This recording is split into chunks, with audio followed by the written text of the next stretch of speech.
Hello everybody, Joseph here from More Than Friends, back with another video. This time we're going to be looking at one of my favorite games, Beyond Two Souls. It's a game where a lot of people gave it a hard time and I really don't think it's justified, so let's take a look. Detroit Become Human is right around the corner, so it seems like a good time to look back at one of Quantic Dream's most divisive games, Beyond Two Souls.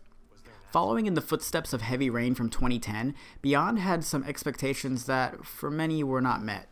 Gamers disliked the gameplay, even going so far as to calling it not a game, and criticizing the non-linear structure of the story. Across the board, critics referred to Beyond as an unrewarding and muddled mess. These criticisms come across as unfair, especially since it seems like the reviews weren't evaluating the game for what it is. I've played through Beyond 5 times all the way through, and I can honestly say it's in my top 3 PS3 games. Everything from the performances and facial animations to the non-linear format kept me engaged. Contrary to what many media outlets expressed, I liked that the story was told out of sequential order. It was rewarding to piece everything together, as well as a great way to break up the monotony of the normal format. The story covers 15 years of the protagonist Jodie's life, played by Ellen Page. Because of this, there's never a dull moment in the subject matter, even setting aside the supernatural elements.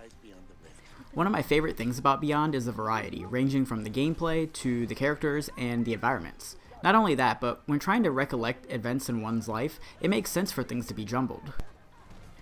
The Quantic Dream style of adventure game has never been the most popular, but it's still surprising how badly Beyond reviewed, especially given the critical success of Heavy Rain. David Cage, founder of Quantic Dream, has an eye for cinematic storytelling, and we can clearly see that as the plot develops in Beyond. When evaluating the game, the purpose should be taken into consideration. You shouldn't get mad at the game for not having the most robust combat system, because that isn't the goal. That isn't to say that the game cannot be critiqued, but when hearing people's gripes, it seems like they weren't focusing on the vision of the developers. Take something like Monster Hunter World, in which there's a simple yet fun cooking system. When reading criticisms of the game's mechanics, I've never heard anyone complain that the cooking mechanics need to be expanded and improved upon. Why? Because that isn't the focus of Monster Hunter World. It's just a neat little inclusion.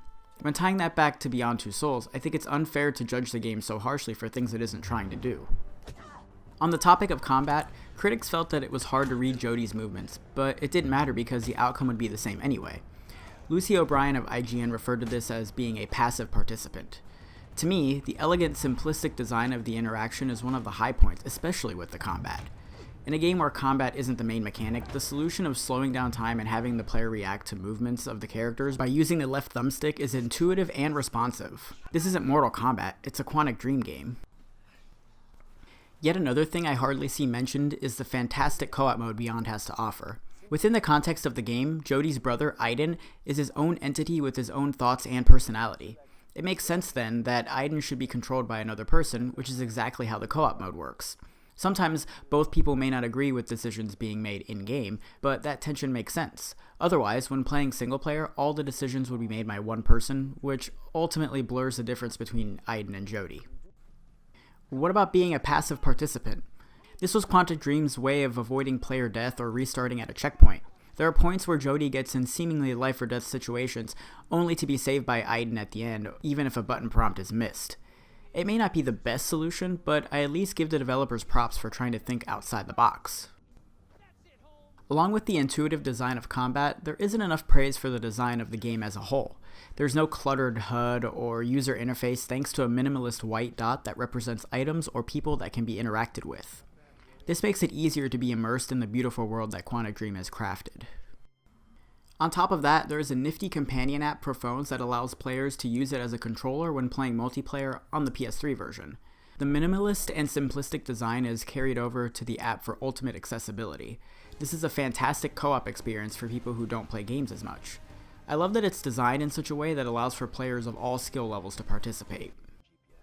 One thing I don't think Quantic Dream gets enough credit for is the remarkable sense of humanity implemented in Beyond. There's a point where Jodie must select an outfit for an upcoming date, and the way it's presented is, dare I say it, beyond relatable. When going through the options of clothes, Jodie talks to herself in a playful way, like many people do before a date. Ryan, the love interest, is about to arrive and the player has a few options for clothes that can be worn. If the elegant red dress is chosen, she has an interesting little monologue.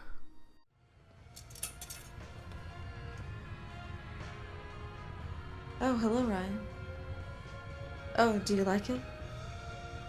Classic, elegant, a je ne sais quoi. Classy. It's the new me, and it shows that I can adapt to any situation.